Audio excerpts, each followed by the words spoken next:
Hello, and welcome back to the My First Marathon podcast, where we interview runners in all stages of their running careers about their first marathon experiences to prove that anyone can run a marathon. My name is Taylor, and today's runner started running a year ago and hasn't looked back since. Over the last year, he's been able to dive headfirst into the running world, and through all of the ups and downs, was able to learn a whole lot about himself as a runner and, more importantly, as a person. Funny enough, if you listen to my solo episode, this is also the runner that I had the pleasure of running for over 5 hours with in Eugene and who showed so much resiliency, grit, and positivity through his first experience. This is a really fun one, and there's a whole lot of really awesome stories in here, so let's jump right in. Please welcome Colin.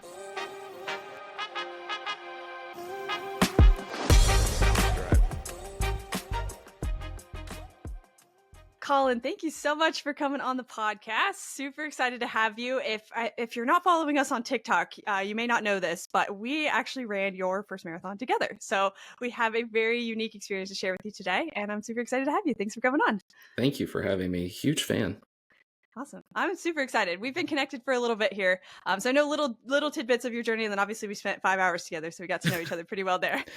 But Man, curious, like if we could take it all the way back to the beginning for you, how did this all start? Where did movement start for you? How did we end up in this crazy world?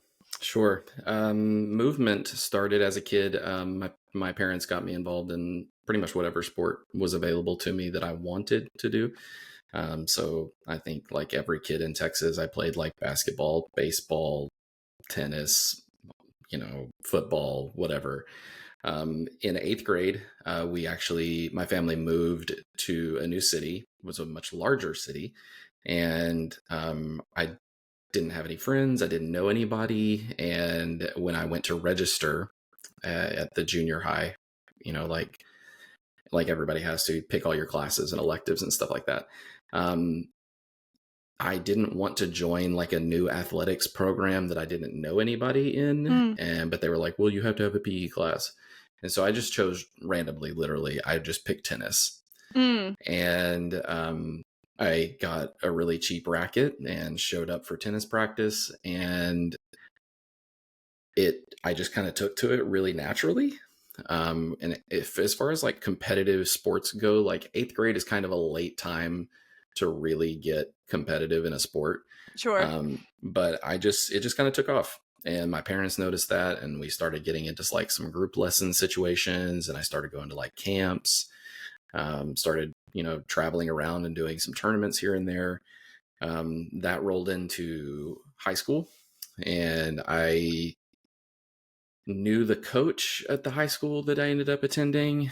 And so he kind of let me practice with some of the varsity guys for the first few months of high school. And then I ended up making varsity as a freshman. Nice. Which, I just ended up staying on the team freshman, sophomore, junior, senior. I was team captain my senior year, just going to camps and private lessons and tournaments, and ended up with a half decent state ranking in Texas, which there's Nice. A lot of kids playing tennis in Texas. And then that kind of rolled into getting like looked at for a few smaller colleges to play on their teams. Ended up going and playing college tennis. And it didn't really pan out very well. I got injured. I had like a rotator cuff problem. Then I had like a herniated disc problem. And that kind of rolls into like the next phase of life, which was like, I quit the team, but I stayed on, and they let me be like the equipment manager or something like that, so that I could keep my scholarship, which was amazing of them. Yeah, that's huge. But that really kind of started this like downward trend of like inactivity, and obviously like some weight gain, because I was used to playing tennis 6 days a week and like eating whatever I wanted, but the eating whatever I wanted stuck around, and the exercise went by the wayside because I got injured. And after college, I just really struggled to find any sort of meaning and find any sort of like, what do I want to do? And that, kicked off anxiety and depression. and I feel like this is just kind of like, so many people have this story, like once Totally. you get to adulthood, you just don't know what you're supposed to do. Yeah. My wife and I got married shortly after college, and we moved around a few times eventually landing up here in Portland, Oregon. And it's a much more active community. Got into hiking a little bit. I tried out a 5K in like 2014 or something like that. I got really, really into running for like 4 months. And I ran like a Shamrock run here in Portland. Sure. And that was a lot of fun. But I think the second that I was done with the race, it didn't stick. It wasn't very real to me. It was just like, I think at some point somebody was like, you can't do a 5K. And so that stuck in my brain. And I was like, well, I'll show you.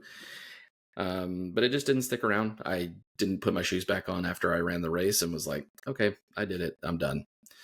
Fast forward to 2023-ish. I actually bought a Peloton used from a friend because my weight situation had just gotten out of control and I was just very sedentary all the time. Mm-hmm. And finally something broke in my brain and I was like, I have to make some like drastic changes. That started a like change of like eating healthier and being active and, riding the Peloton bike and like really getting invested into that ecosystem. And I lost over the course of almost a year, I lost about 56 pounds. That's awesome. And just completely different person almost, like I look back at some of those pictures, I'm like, who is that? Sure. Yeah. And then fast forward again, my wife decided that she wanted to run a half marathon at Disneyland. And that was going to be like the last weekend of January of 2024. And we talked about this while we were running the marathon, but that coincided with like Portland's worst ever winter storm in the last 100 years or something. And our street was completely frozen over. It was like negative 16 degrees outside. There was snow. Like it just like wasn't passable. Yeah, it was bad. And so I had agreed to go down there with her and I was going to run the 5K just because like, I'm in decent enough shape and I've got some shoes. I can run a 5K at Disneyland. That'll be a lot of fun. She trained, did a full training cycle. And when this weather situation occurred, we were just kind of like, we got to make a tough decision here. And I said, like, if we can get you to the airport and you can get out of town, you need to go. And I need to stay here with the house and the dogs. Sure.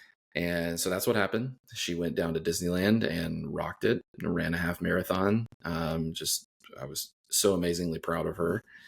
And it was obviously a bummer that I didn't get to go and, see her cross the finish line and support her. But yeah, it was an amazing experience for her.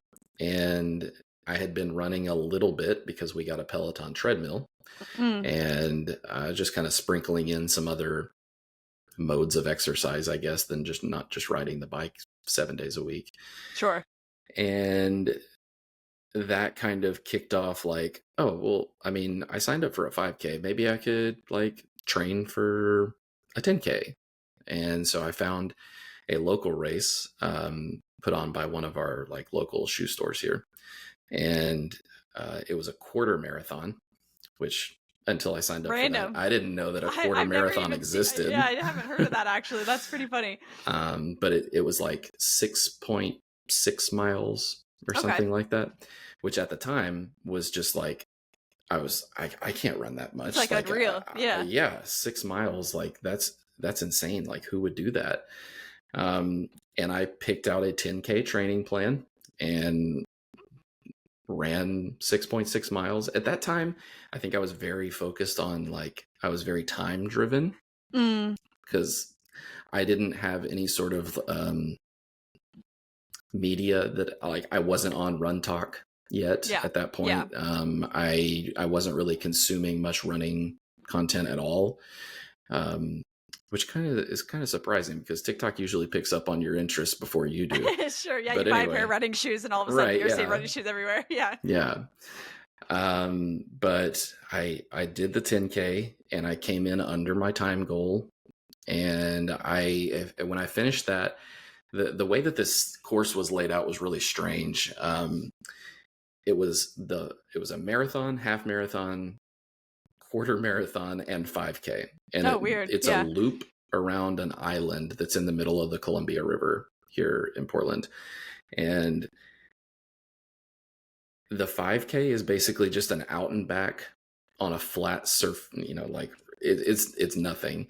Mm-hmm. And then the quarter marathon included that out and back, and then you kept going past that, and then it just dead ends in the middle of the island, and they had to school bus you back to the start, which was bizarre. That's crazy. The half marathon was like the same thing, but half the loop of the marathon, and they had to be bussed back. And then the marathon was a full loop around, and they didn't get bussed back. They just ended back where they started. So it's just I'm not going to name the race. It was not like super great run. Sure. Not very well organized, but I'm glad I did it. And I think at the end of it, I crossed the finish line for that quarter marathon thinking like, how on earth could I do all of that again, to get to a half marathon? And I came home that day and like laid down on the couch, and I was just like, I think I could. So I started looking into like local races, and the Portland Marathon is always like the first or second weekend of October, and they have a half marathon. So I talked to my wife, and I was like, hey, are you cool with me signing up for this and doing like a training plan and like for me running a half marathon? And she was obviously very supportive. And so I think maybe like 2 days later, I picked a training plan and started training for the Portland half marathon. And again, I had just at that point just gotten into Run Talk and consuming some running content. And I feel like guys, especially like ego driven males, probably have this thing in their head that they have to hit a certain time. Sure. And I've since shed that. But I was like, sub two, I'm going to run my first ever half marathon. I'm going to crush this.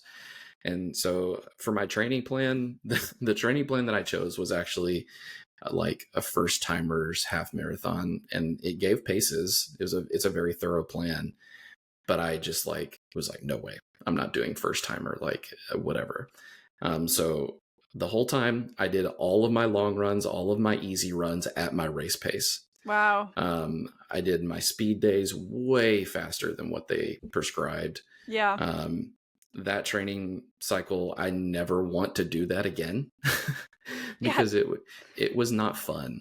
Like I dreaded my long runs because like running 10 miles for your training, or 11 miles, I think was the longest that I ran for that one, at like 8:55 every weekend. It's not like, that's not good for your body. No, and especially when you're getting started, for sure. Yeah, exactly. I was brand new.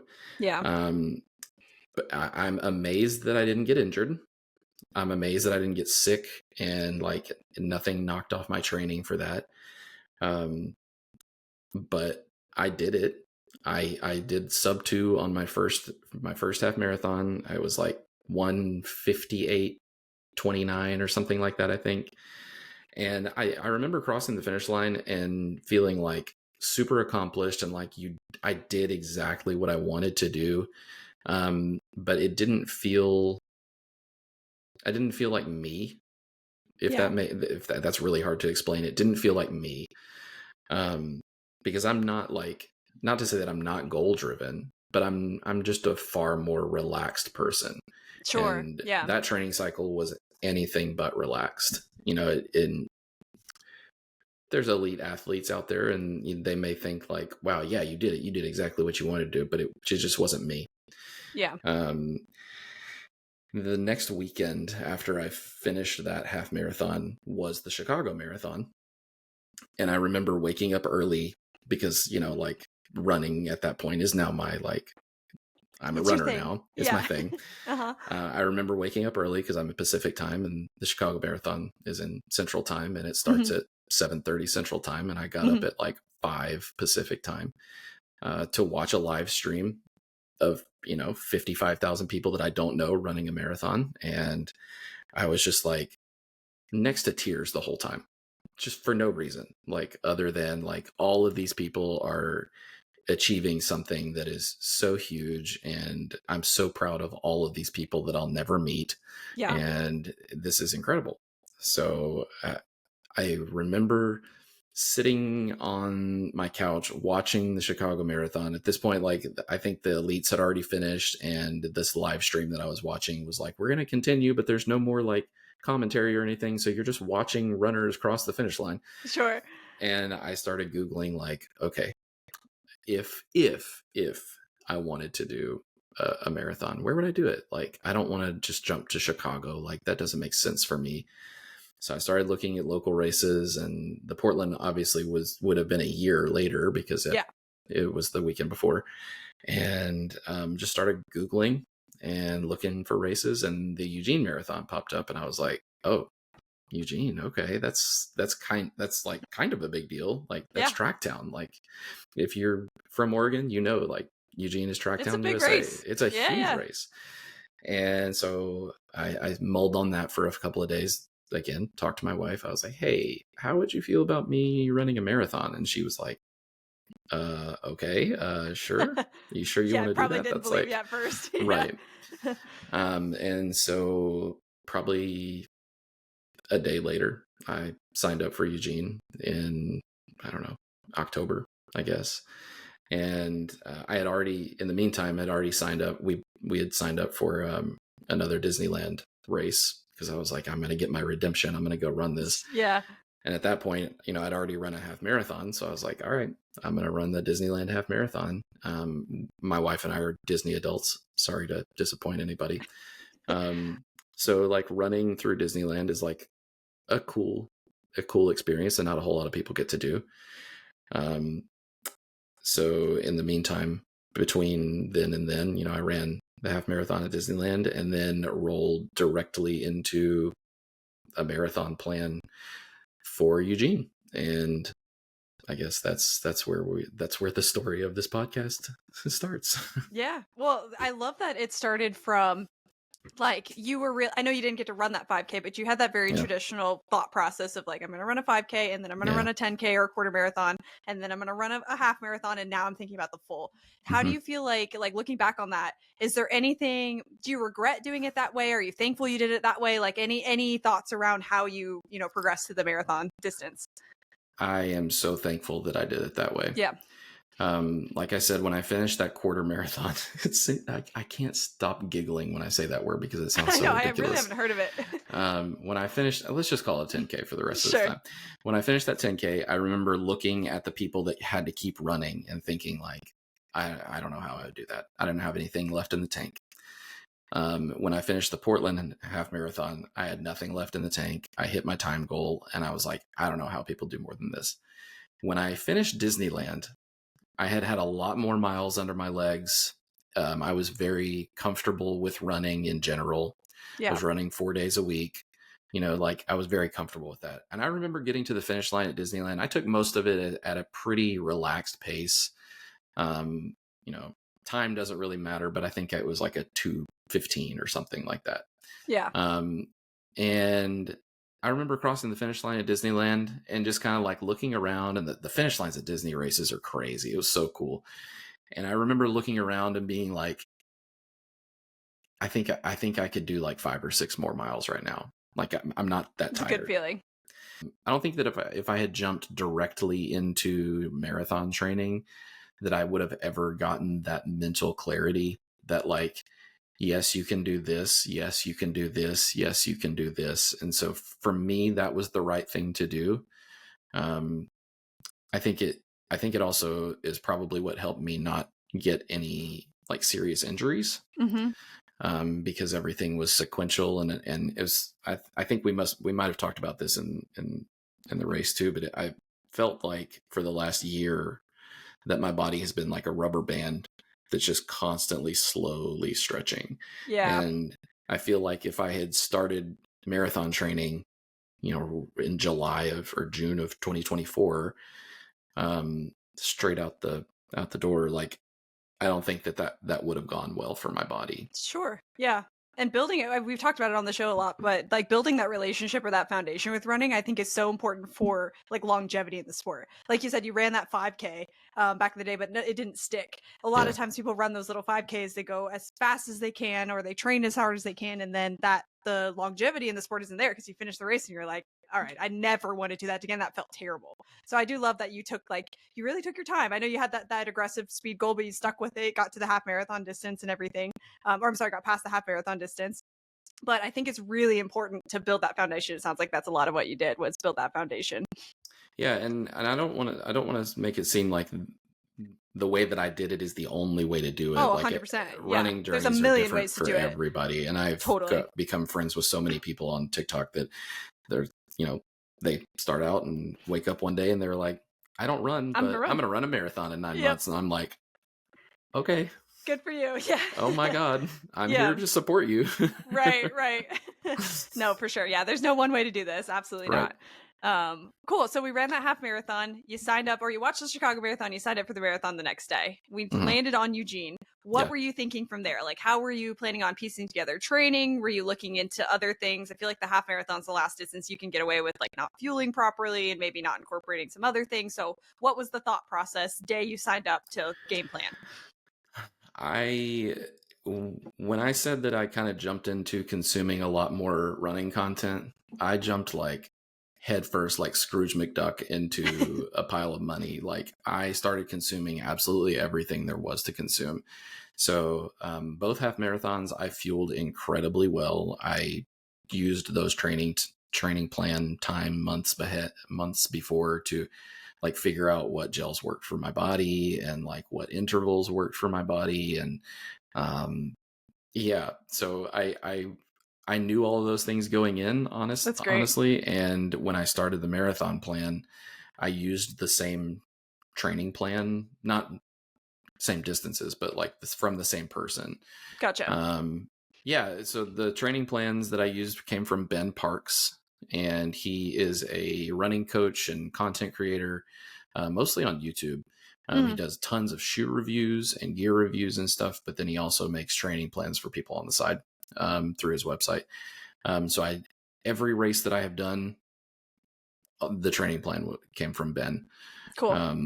So like I just stuck to his training plans.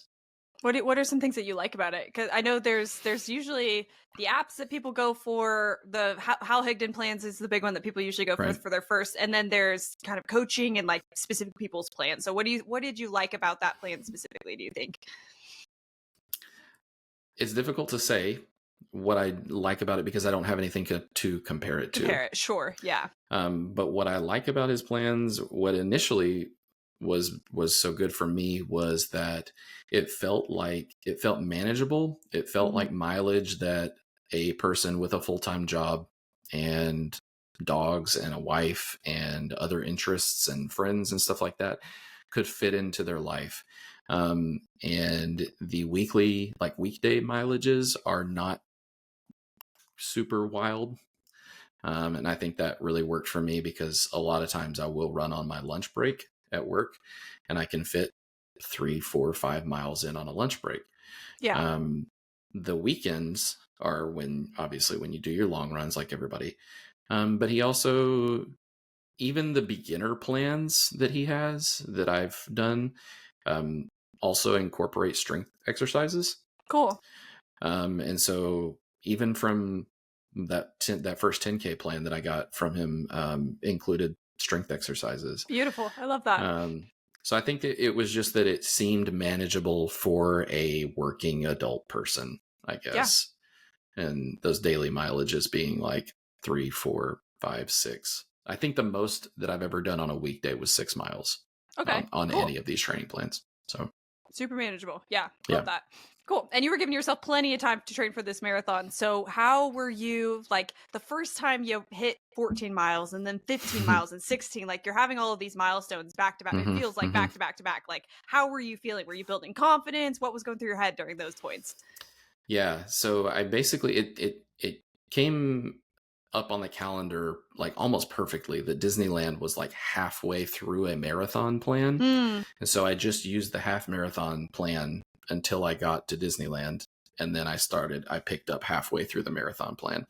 And so the first time I ran 14 miles was, I took one like deload week after Disneyland in February, and then like 10 miles after the half marathon. And then the next week was 14.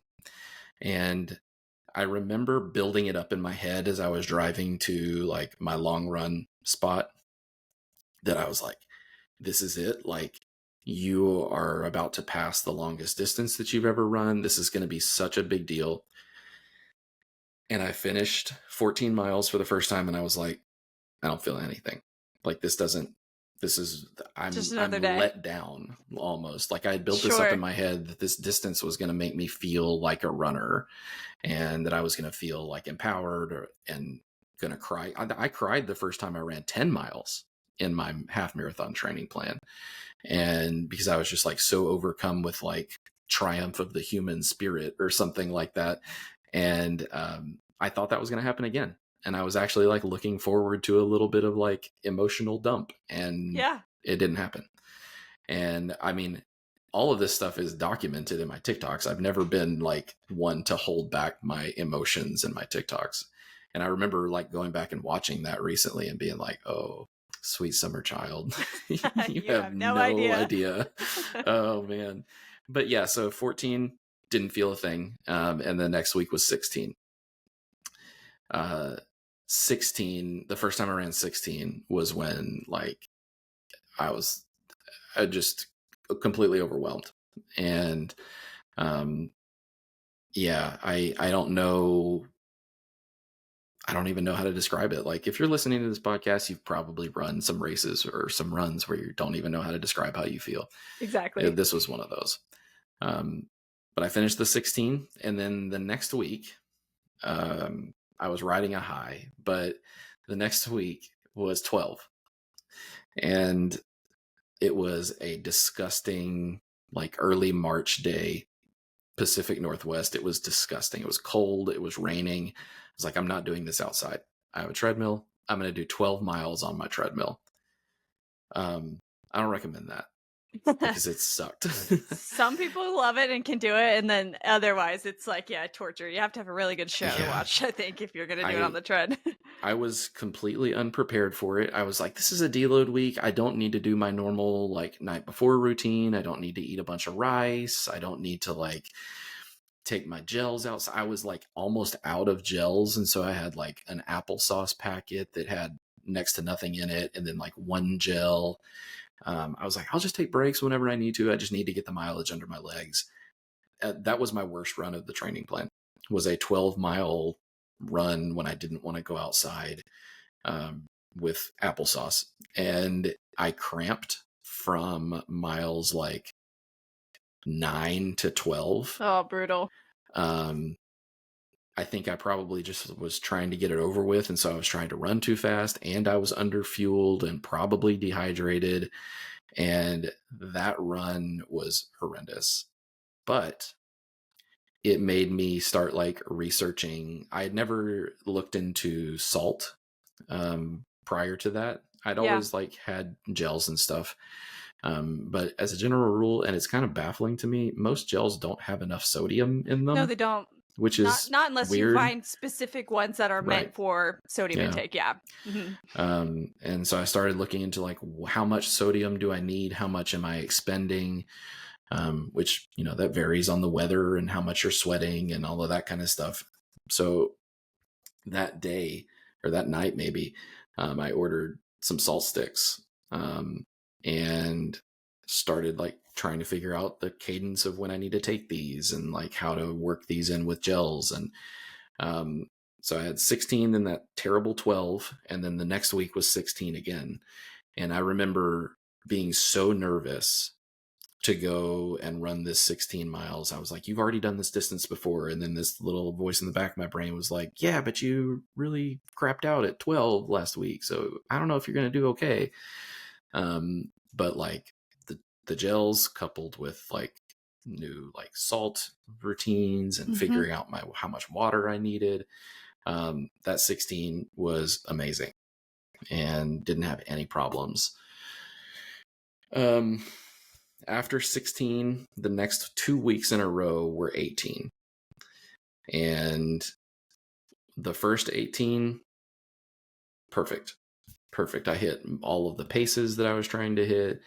The salt intake was good. Gels were good. It was just a perfect, training run. Yeah. The second 18 was horrendous again. And I have no idea why.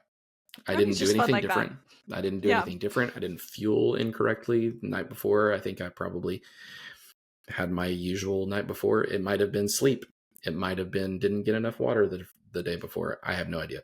But it was horrendous. I cramped from 16 to 18.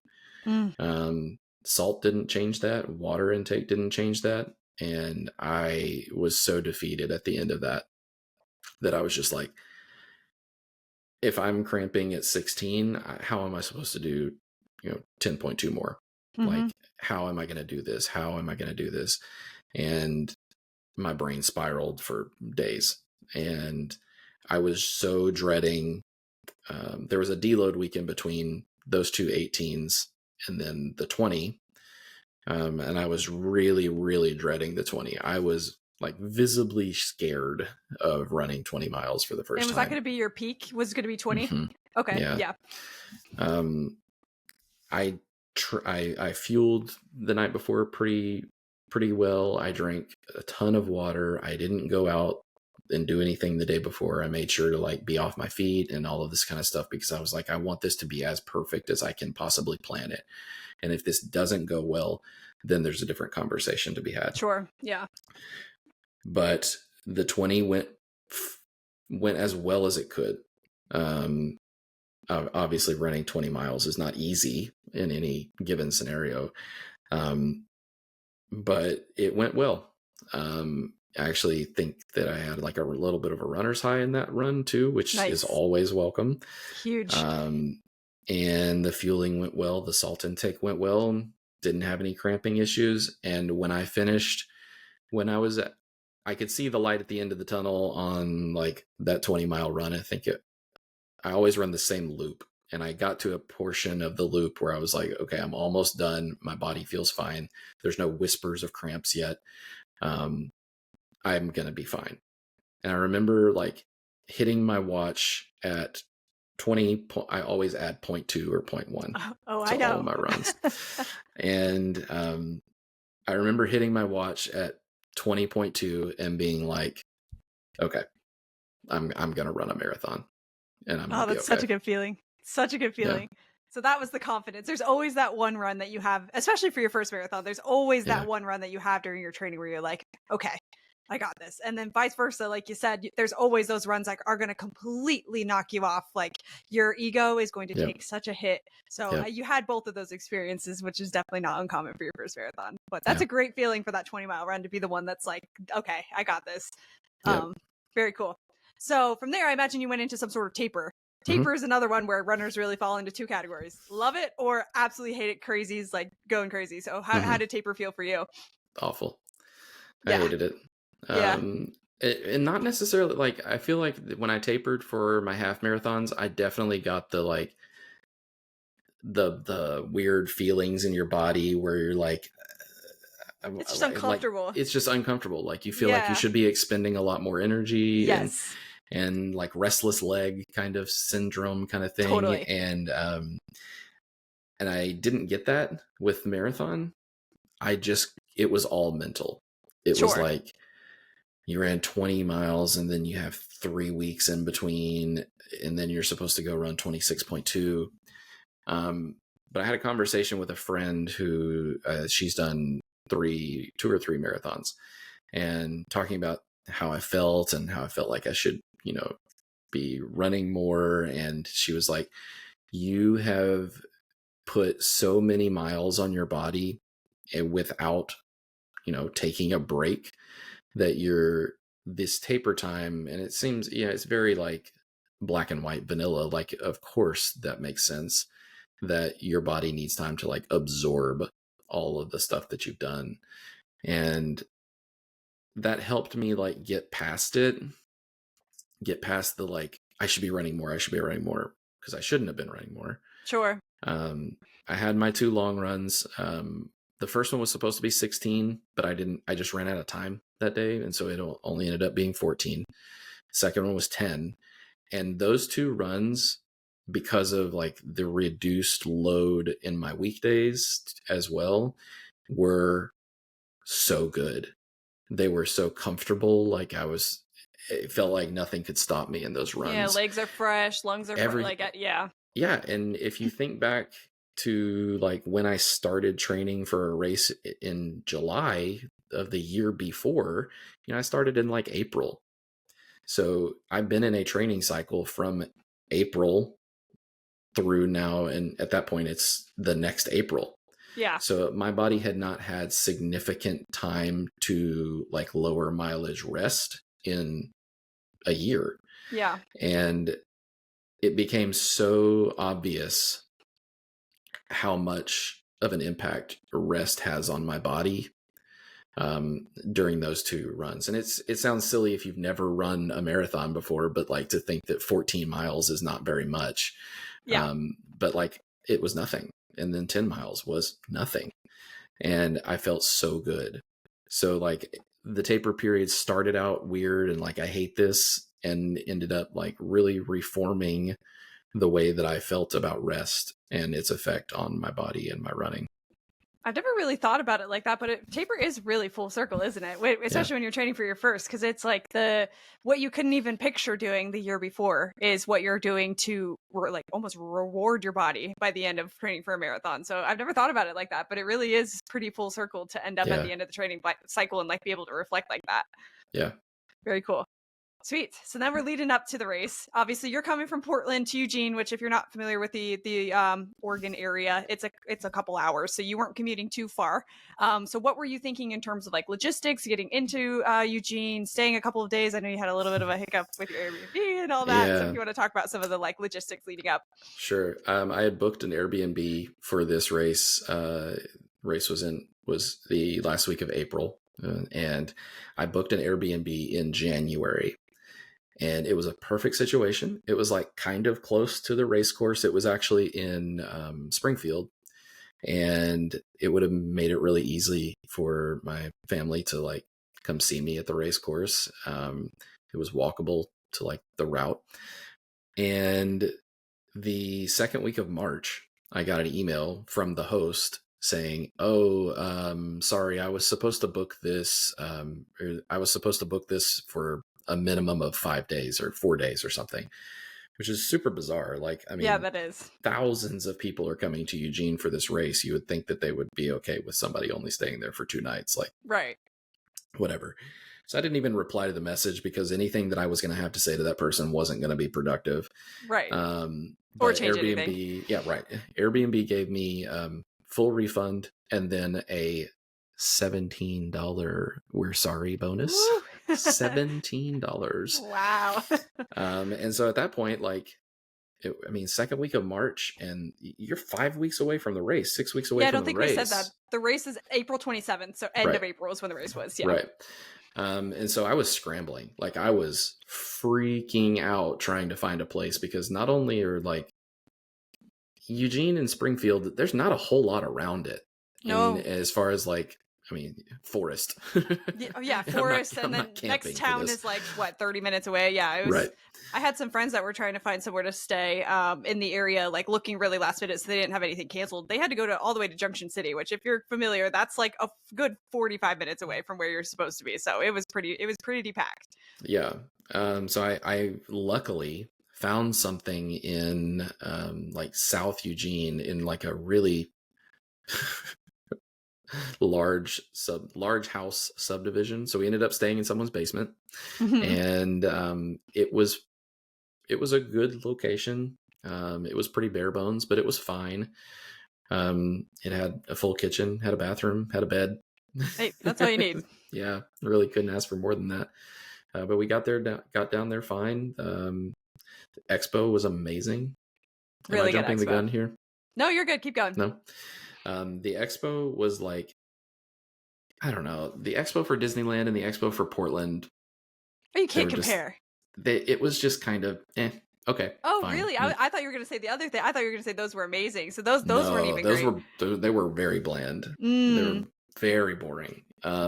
Eugene, and it's not just the expo itself, but the whole city, the town really buys into this race. totally. And the vibe of that expo day and like all of downtown, Eugene was just so good. Everyone there was either running or like supporting runners. Everybody was excited. Like it was just electric. And that sounds like really cheesy to say, but it was so No, good. you can feel it. You can Yeah. feel it, especially because I've ran a couple other local marathons, like in North Carolina, so obviously very different. But it was certainly a different feeling. Just walking around and like getting coffee around where the expo was, you were running into runners. So I 100% agree. Yeah. But yeah, the expo was good. Airbnb went well. Travel was fine.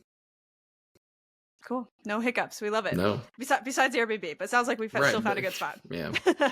We took care of that in advance. We did. Yes. Okay. Sweet. So day before, were you feeling nervous, excited? You're in the Airbnb night before. What was going through your head? I did a shakeout run on Friday. We went down there on Friday, and I've never prepped my body to run the day before long runs. And so I was like, there's no reason that I need to like go out of my way to do a shakeout the day before a run. There were a couple of brands and a couple of run clubs that were doing some runs. And I've seen like videos from those. It would have been fun. Yeah. But for my first marathon, I didn't want to change literally anything. So I did my shakeout run on Friday. I went to Priest Trail, and that felt like the spiritual place to do it. And that run was so bad. It was like 2.7 miles, and my heart rate was like through the roof. I was so nervous. I had a gigantic lunch, and I think I ran like 3 hours after eating lunch, which normally is not that big of a deal, but I had a huge... When you're nervous. We're carb loading, so Sure. I was just like, I felt like a house running around with shoes on. And it was just not great. But the day before, I did as little as possible. A friend of mine was running the 5K. So we got up early and went to support him in the 5K. And I had never been to Hayward before. I'd driven past it a couple of times. But it is funny. My friend texted me a couple of days before and was like, do you think you're going to cry? And I was like, I mean, I'm a pretty emotional person on a Tuesday, much less finishing a marathon. Yeah. But I was like, I'm sure I will. Like, I don't know what I'm going to do, but yeah, probably will. Any doubt in my mind was instantly changed because the second that I walked into Hayward to support my friend for crossing the 5K, I started crying. Just walking into the stadium for a race that I wasn't even involved in. Yeah. And after that, we had some breakfast with him, and then we just went back to the Airbnb, and I sat on the couch most of the day, played around on TikTok. That's pretty much it. Like, I just tried to stay off my feet, drink a ton of water, eat as many carbs as humanly possible, and I prepped my clothes for the next day and laid out my gels like 19 different times and like tried not to forget anything, and pretty much it. And that was that. Yeah. Cool. All right, sweet. So we were nervous, but we were feeling at least like had done everything we can, it sounds like, to get there. Yeah. And then we get to race day. So if you want to just kind of take it from here, talk to us about how Sure. your first marathon experience was. I woke up that morning feeling, I can't recall, outside of maybe the day that I knew I was going to propose to my wife, I don't think I've ever been more nervous about anything. It was a mix of nervous, but feeling completely like prepared. I missed one long run on my training plan, and it was a deload week because I got the flu. So like couldn't have done that. But I've never felt more prepared for anything. And so the nerves, I think, were more just like, let's do this. Like I was jumping around. I was like, I can't Just stay antsy. still. I'm Yeah. antsy. I want to get this. I want to do this. And I got, I took the shuttle from the parking garage next to the Graduate Hotel. And I think I was the only car parked in the garage. I got there so early. I was on the first bus out. Nice. We had to wait to fill the bus because there was not enough people there. But I got to Hayward, to Finishers Field, pretty early. And I don't know. I just started doing like my normal routine. I did my normal stretches. I had my food that I usually have. And I just tried to take everything as if I was doing a long run, like just doing nothing, just doing an average weekend long run. And I didn't get like my nerves kicked up, amped up a little bit more when I left Finishers Field and went to the corrals. When I went to the corrals, I was like, there are a lot of people here. This is a huge event. Like I don't even know what I'm supposed to do with my hands right now. Like I'm so nervous. And got through like the porta potty lines. Eugene had a lot of porta potties. That was great. I didn't have to wait in line once. Good job. I was like, it was great. Good job, Eugene. There were a lot Shout of out porta potties. to Eugene. Yeah, that was great. Portland Marathon, take notes. Yeah. Any other marathon that I ran, take notes. It's rough. Also Disneyland. Hey, Mickey, can you give us some more porta potties, please? Please. When I got to the corral, I knew several other people that were going to be running this race. It sold out again for like whatever, third year in a row. So I was looking around for people, but there was like a calmness that I had when I was kind of standing by myself, that I was like, you did every training run by yourself. You don't need somebody else. Mm-hmm. And like, as I had that kind of like calm come over me, I saw you. Yeah. And I was so excited because we had messaged ahead of time that I knew you were going to be in that corral. I was the same as you. I had like 3 or 4 people that I was like kind of keeping my eye out for. But yeah, I was glad that you found me. I was also a little bit nervous because I was like, I mean, I don't want to be a creep. I don't want to say like, I didn't want to just like walk up to you and be like, oh my God, I'm such a fan. Oh my God, can I run with you? And your mom was there, and that was awesome. So meeting you was great. And then, I feel like they did the waves of the corrals pretty well. Yes, I agree.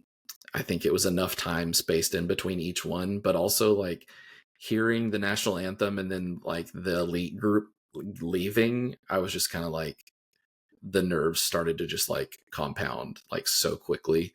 And so we were in E. Was there an F? No, or was it just E? Yeah. So being the last group, I was just kind of like, okay, I'm ready. Can we go? Can we go? Please. Can we go? I just want to run.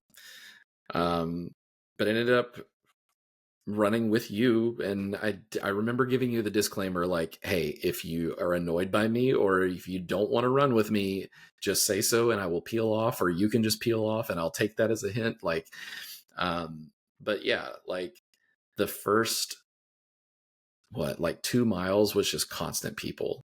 Oh, constant. And yeah, like when people talk about Tracktown USA and like how much Eugene supports this marathon, it's not a joke. Like, it's, for as small of a town as it is, or not small, but like it's not a Chicago, it's not a Boston, it's not New York City. There's not millions of people. It's just they just love running. And love running in Eugene. Yes. And it was just so cool. Like I don't think there was a moment in the first like 8 miles where I wasn't just smiling ear to ear. Like, it was just ethereal. That's a really weird word to use there, but it literally felt like just like an otherworldly experience. Because I agree. Disneyland has like a little bit of support, but it's like families of people that are running. There was so much support in Eugene, and there's no way that all of those people had family running. It's because this town just loves running. Yeah. So the start was really good. First probably 5 miles, was such a vibe. Everyone in that first like 5 to 10 miles is just having such a good time. There's like bands and people in their driveways, and it was just such a vibe. I remember getting to mile 6 or 7, and we came up on that first big bank of porta potties. Yeah. And I remember thinking like, I don't want to slow down. I don't want to stop. I'm having so much fun. But Yeah. and then at the same time, I was like, I should probably go. We gotta go. Yeah. Yeah. At some point during a marathon, you're gonna have to just bite it and be like, okay, I gotta stop. Yeah. So shortly after that was like that pretty rough hill. Mm-hmm. And I remember like jogging that and being like, that's exactly what I should have done. That was, if I had tried to push that up the hill, it wouldn't have gone well. You know, I didn't train hills all that much. I think my normal circle route that I do, it has like 100 feet of elevation change for the whole loop. And so having not trained a ton of hills, like if I had tried to push it up that hill and like hold on to some crazy pace or something, that just wouldn't have gone well. So the fact that you wanted to walk hills was like just perfect for me. It ended up being like, this is right for me today. I think I had told you too. I don't remember if it was at the start line or like first couple miles, but I was like, I'm injured. Like, but I'm going through something a little bit. So like, I wanted to make sure you knew that you could still run your race. But I was like, yeah, don't feel pressured. Like, I'm going to be taking it easy. So if you need somebody to like, you know, like hold your back, but we're here. My mom and I, we'll be walking these hills. Yep. Yeah. And that ended up being exactly what I needed. Yeah. Just the running universe put me in the right position that day. Yeah. After that hill, like you're immediately rewarded because you take a left turn and then the next mile or something, you're running next to Hayward. Yeah. And beautiful. It was amazing. Like running next to that stadium, there was so much crowd support there. There was a llama. Random. Seeing people that we knew, and that whole like 8 to 10 was again just like crushed it on vibes. And then we split off from the half marathon route, said goodbye to your mom. Yep. And like 1,000 of our closest friends. Right. It got real quiet. It got so quiet. And at that point, if anybody is not familiar, I mean, most of you are probably not familiar with the route for this marathon. You cross over a river into another city. And when, I don't know, that from like 11 through 14 or 15 was just such a night and day difference from what we experienced the first half of most of the first half. Totally. And that was tough. It was really tough until we saw your friends and your wife I think it was pretty rough. Yeah. Seeing my friends and wife was like a huge pick me up, because it was just like something else, like and I talked about this in kind of my race recap TikTok, that like my brain over the course of this race really went to different places that I hadn't gone in training runs, because I had stimulus on those training runs. Like I listened to my first marathon podcast, or I was listening to music, or I had like stop at my car to have a banana, or like there was something else to do for my brain. And in this, you know, if you're running down the middle of a main street in a small town and there's nobody there and the businesses aren't open and like there's no cars around, like there was nothing. And that part of it was like, okay, this whole marathon's not going to be easy. Right. And I still felt fine physically. And the vibes between like you and I were good. Yeah. But like all of the rest of the surrounding was just like, this ain't great. This is not great. And I remember we saw some of your friends at like 13. It was almost right at half marathon. So I think it was 13. Marathon. Yeah. And that was a good little pick me up. And that was super fun. Just take like a minute break. And that was great. But then after that, we had like another 2 miles before we saw my family again. And that was a hugely needed break, because after that is when we got off of roads and into forest. I think I have a video of it, but we both laughed so hard. We saw like that with the trail system, it's very obvious when you're going from like city to trail system. And there was a sign that was like, no quiet through here or something like that. You remember that? It was Yeah. like, please be silent. And I was like, oh Yeah. God, we're going to run through a silent forest for the next few miles. Great. That part was hard.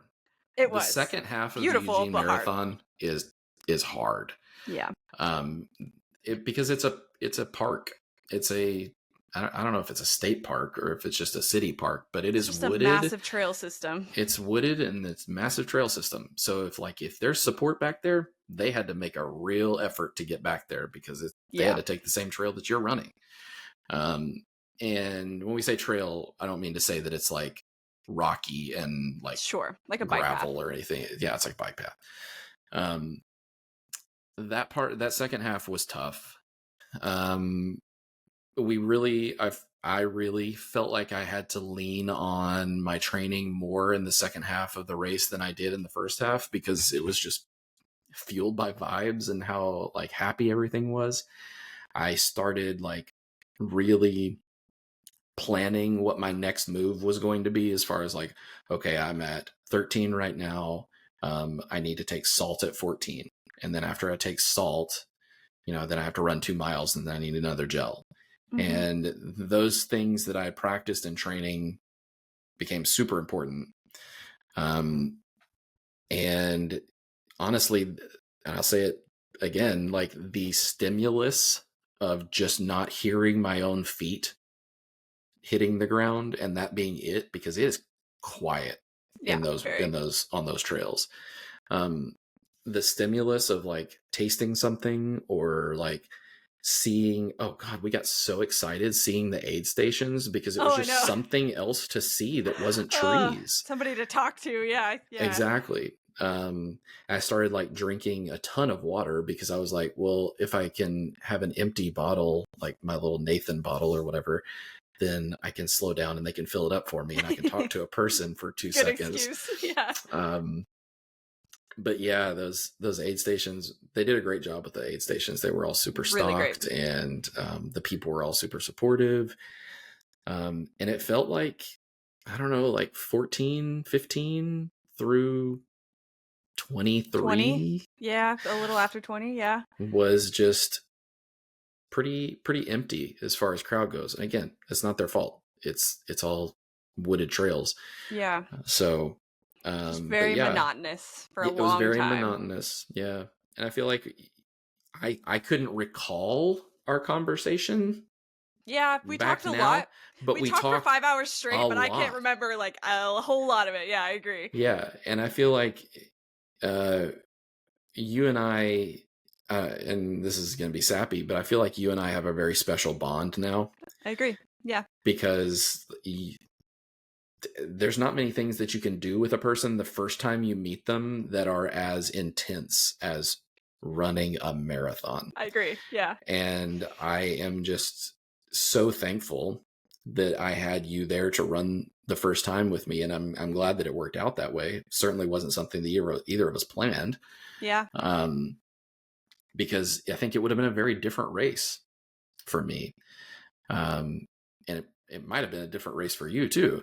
Totally. But yeah, I feel like we were just like working for the next mile marker, mm-hmm. and then having conversation, or like talking about being annoyed that the ground was uneven, or like, do you remember those like weird speed bumps in the bike path? I do. Yeah, they were like little, like awkwardly far. I don't even know how to describe it, but they were just these little bumps in the road that were awkwardly far from each other. So you'd step on them and like your feet would hit weird, and stuff like that. And then there was gravel, like a little construction area. I remember you caught it in a video or something. We were both like, are we running on rock? Like, what's happening? Like what is happening right now? Yeah.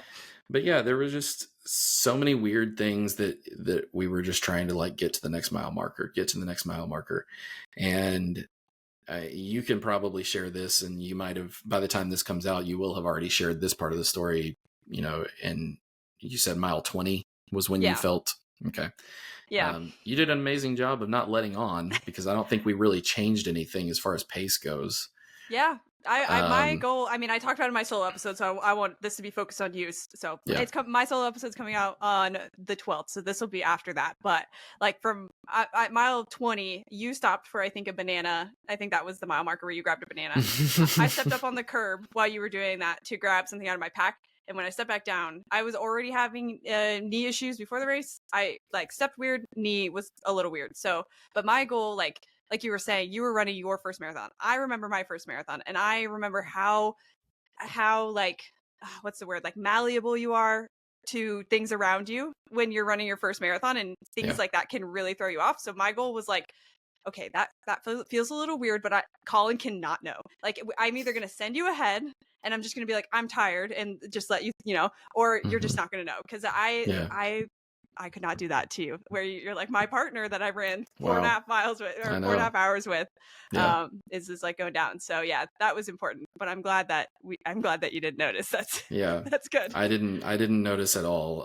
I think until, and we did, obviously we didn't have, by the time that we split off at like 25.7, Yeah, I was 26 late. point, yeah, Yeah. 25.7 or something. By the time we split off, we didn't have time to like go into the minutia of why you were sending me forward, Yes. or why you were slowing down. I think I told you to And get a picture. I was yeah, like, go get your right. picture. Yeah. Go have your moment or something. Yeah. Um, but yeah, we didn't have really, there was no long conversation. It was just kind of like go. And I said, okay. And I was so ready to be finished. And again, I got a good video clip of this where I was just like, I got nothing left. Like I'm so outrageously ready to be done with this. My body is depleted. I can't give more than what I'm giving now, but some portion of my brain thought that it would be a good idea to pick up speed. And we'd been running this race in between 11:15 and 12:15 for the Yeah. majority of the race. And for some reason, my body was like, hey, remember like all those training runs that you do when you're just running like a casual 10-minute mile? Why don't you go finish it at a 10-minute Let's pace? do that now. And so like the second that I tried to pick up speed, my entire left side of my body cramped up.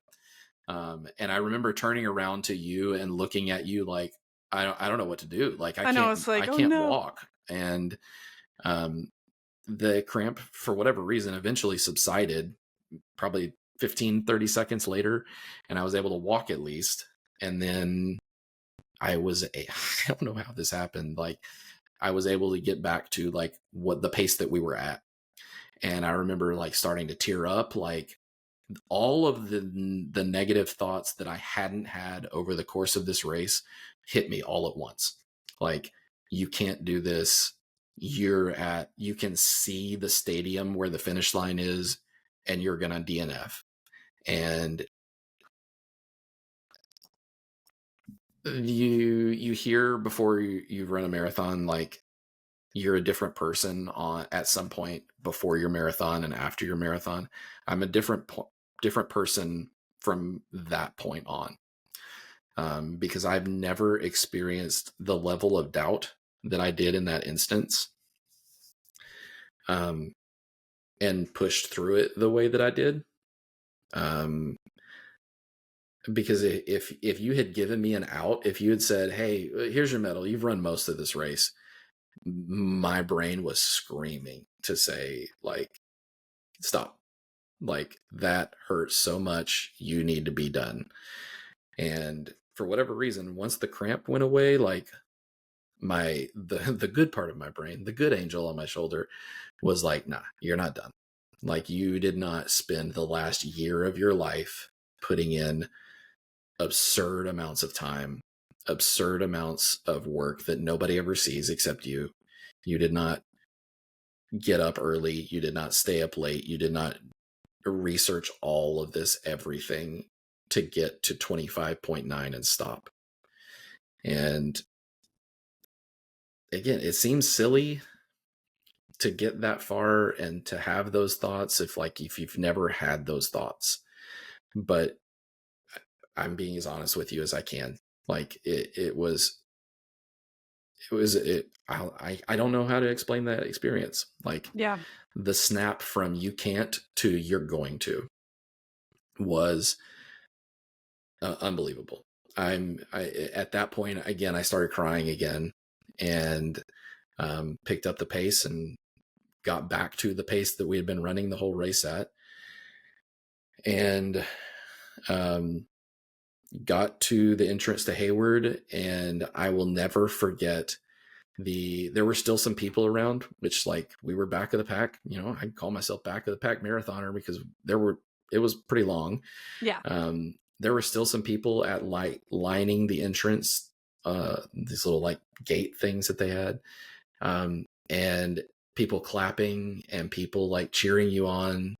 And then there were still people in the stadium. It was still a good atmosphere. And I remember just being like, I had the finish line feeling from the second I stepped onto the track in that stadium, and coupled with the fact that like you got off of concrete and onto like the world's most perfect track surface. It was a very nice track. Oh my God. The feeling of my feet hitting that rubber. Oh man, it was incredible.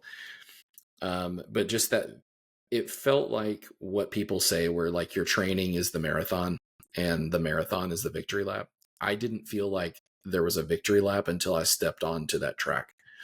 And when I felt my feet hit that track, I was like, it was just the biggest mental and emotional dump that I can ever imagine. Like all of those weeks it felt like a movie montage. Like I replayed every run in my head. Everything came flooding back.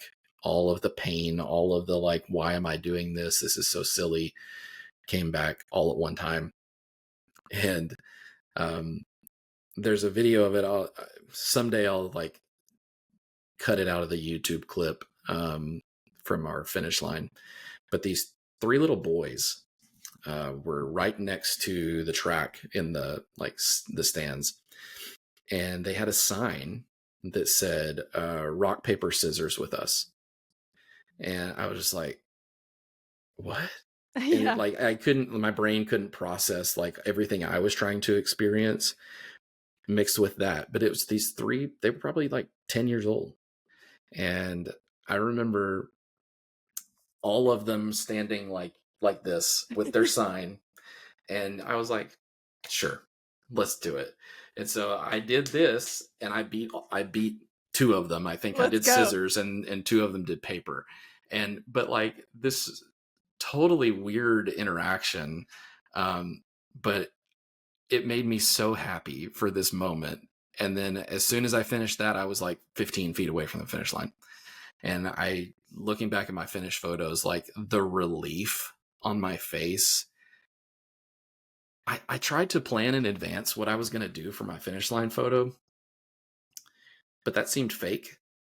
And my body and my brain was like, you're not going to do that. Like, you just be yourself. Like, and myself in that moment ended up just being so relieved and so proud. And I remember crossing the finish line and stopping my watch and just like looking up in the sky and being like, I did that. It's done. Like, yeah. I'm a marathoner. And then I looked around in the crowd and saw my wife and my friends, and this is kind of an embarrassing thing to say, but they were yelling because they didn't think I had seen them yet. They were like, Colin, Colin, Colin. And I think I mentioned this to you at some point, or I was just like, it was like mile 20 something. And I was like, I'm not looking forward to having to talk to anybody after this because I don't know, like, I need some time to like absorb all of this. Yeah. And they were yelling at me, and they actually got this on recording or got this on video, but like I yelled at them, like, I heard you, leave me alone, or something like that. Like, give me a second. I later apologized. I'm sorry. But yeah, they give you your medal and you just kind of keep walking on the track. And as soon as I got my medal, I was invested in your race too. And I was like, okay, she's probably almost done. And then all of that happened. Yep. And when I kind of turned around, and when I saw that happen, I was like, my first thought was like, that's kind of a weird joke. Like, yeah, why is she doing that? And I took a couple of steps backwards, like, oh, I need to go help her. And that's when the the paramedics or the nurses or whatever. Yeah, EMS. Yeah, Mm-hmm. got you into a wheelchair, but like, Yeah, and then your mom jumped over the railing, which was I awesome. know. Sick. Yeah, thanks, Mom. So cool. And then, we exited and all that. So Yeah. I love yeah, it. Just so I'm not leaving anyone hanging. The short of mine was my knee gave out from 20 as soon as I crossed the finish line, and then my calves cramped up, so I couldn't put my heels down. That's why it looked like really weird, like half baby deer steps back because my heels wouldn't hit the ground. So that was right. that. But we ended up being all good. But amazing. I mean, incredible. Like your first of all, I want to say this, and I hate to get super cheesy and emotional on you, but like the I've only been able to experience somebody's first race twice. One of them, you actually met my friend Andy. She was my Hmm. first one. She ran the Eugene Yeah, Marathon as well. Shout out to Andy. She's great. I got to run her first half marathon with her. yeah, Like literally the joy of my life. Watching through the lens of somebody else's first experience is like, it's unreal. Like I have made a point since then to try to find opportunities where I can do that again. So like huge and highly, highly recommend it for anybody who's ran races.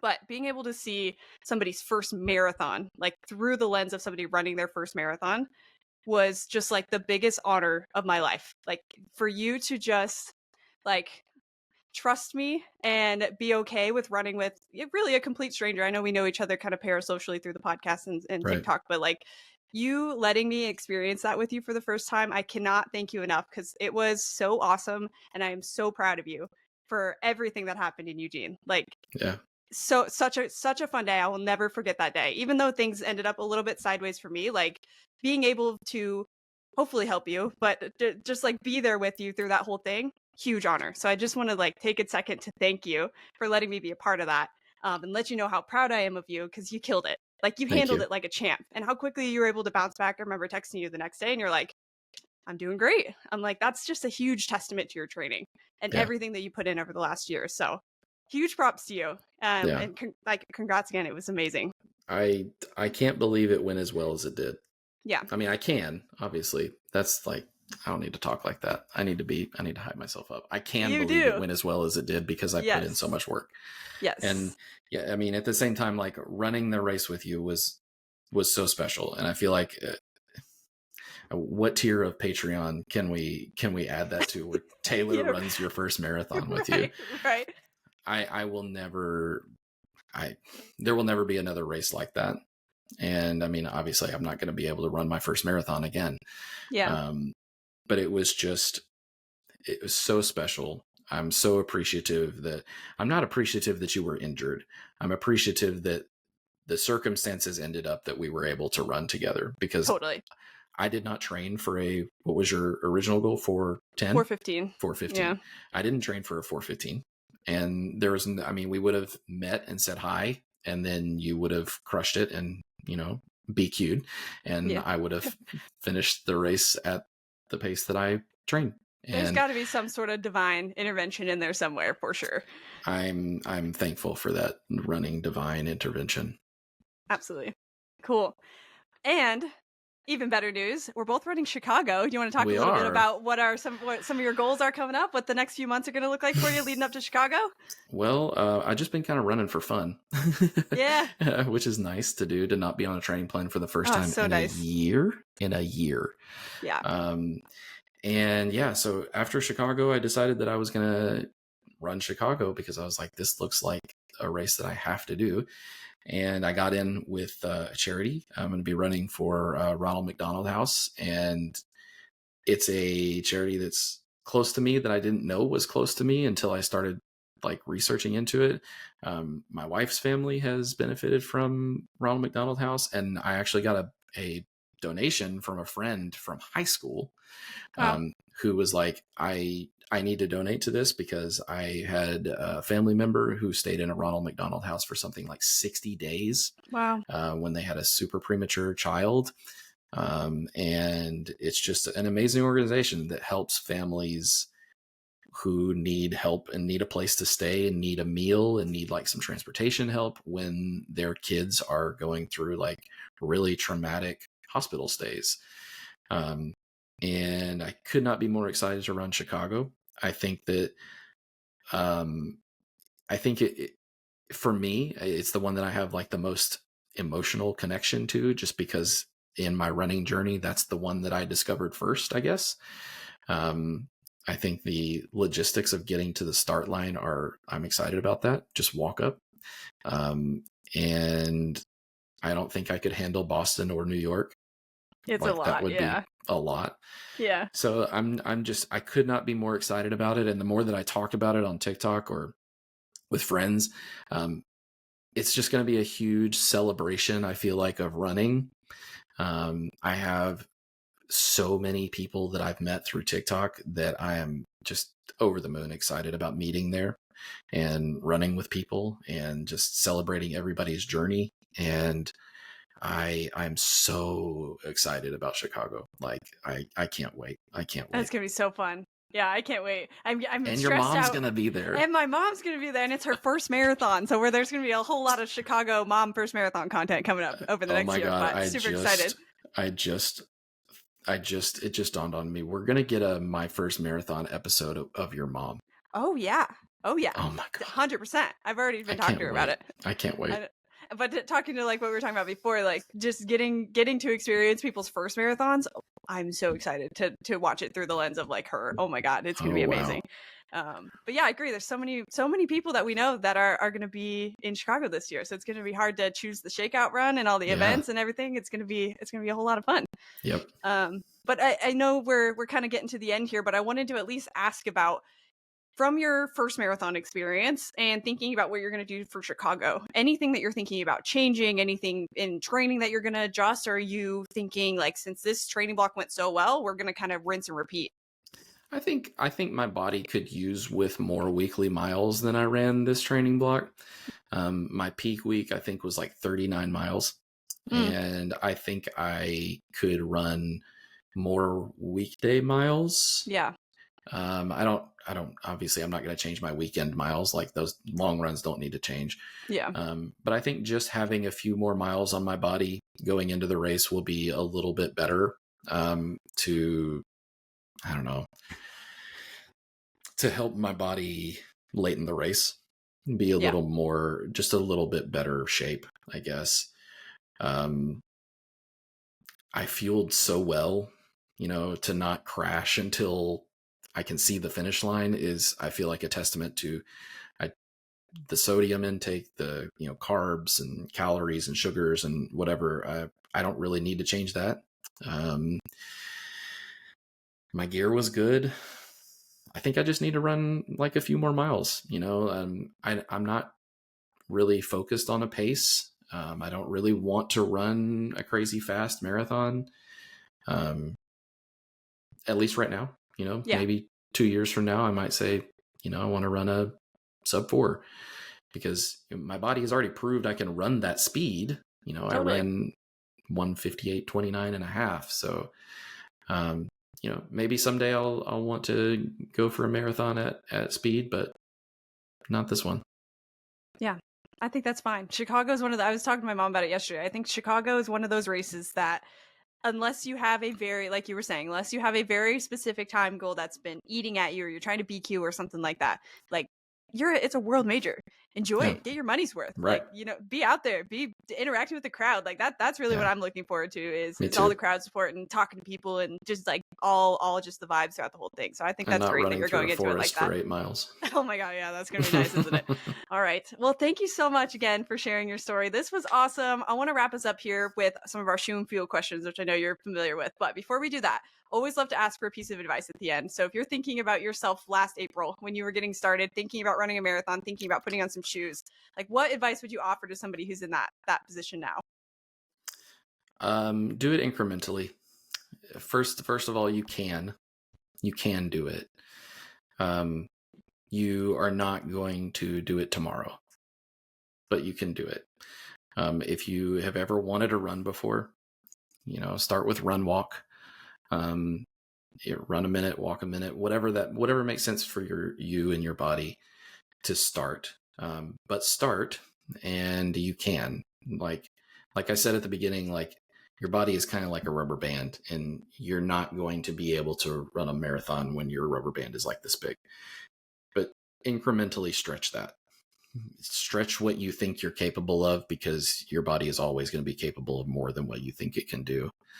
And do a 5K, then do a 10K, or do a 10K and then do a half marathon. But like, you can. And if you don't believe in yourself right now, trust the training plan that you pick out. And if you don't believe in yourself, I believe in you. So you can, and you should, and you're gonna. Love it. Love it. It's great.